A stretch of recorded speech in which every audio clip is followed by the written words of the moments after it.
Jets sweep Oilers, but only after Game 4 goes to triple OT. Triple overtime, triple OT. That's what the Edmonton Oilers and Winnipeg Jets needed to settle Game 4 and their series.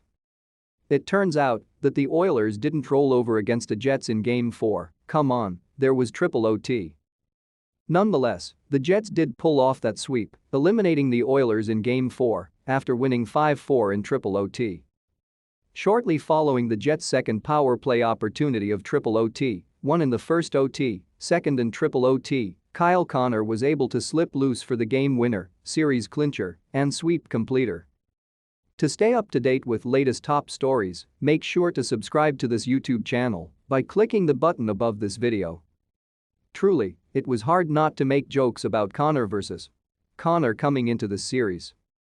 Some were bright enough to note that this isn't just Connor Hellebuyck versus Connor McDavid. Kyle Connor's there too. After scoring an almost unthinkable 105 points in 56 games during the regular season, Connor McDavid couldn't buy a playoff win with the Oilers.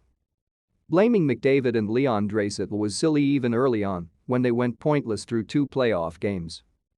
It's even sillier after both gave Edmonton a fighting chance.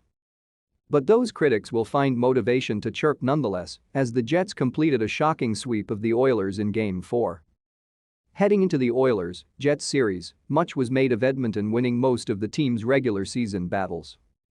Between that notion, some Jets injuries, and Winnipeg's bumpy finish to the regular season, Edmonton came in as big favorites. Yet, things were often closer than they seemed, with plenty of one-goal decisions. So maybe it's also important to realize how close this Jets-Oilers playoff series has been. In Game 1, it was basically a 2-1 game with 2 empty netters tacked on. There was only 1 goal in all of Game 2, Paul Stastny SOT winner. Yeah, that's a close one and a painful loss for Edmonton. No doubt, the Oilers collapsed in Game 3.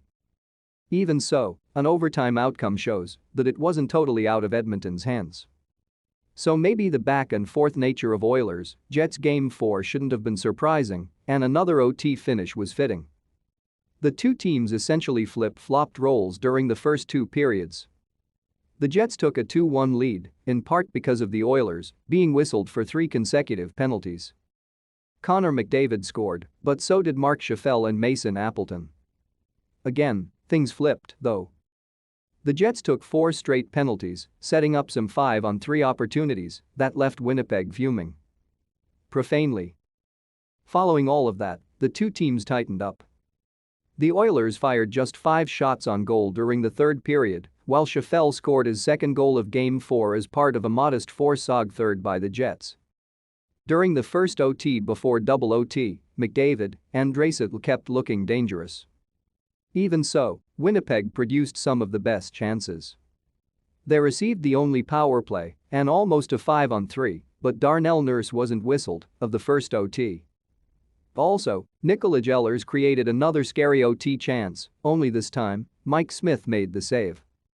All things considered, the Oilers and Jets still kept pushing hard in double OT.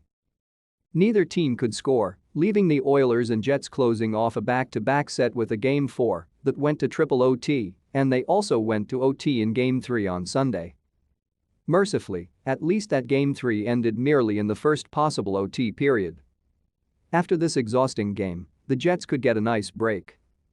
The Maple Leafs and Canadiens play at least 2 more games, as Toronto went up 2-1 in that series on Monday.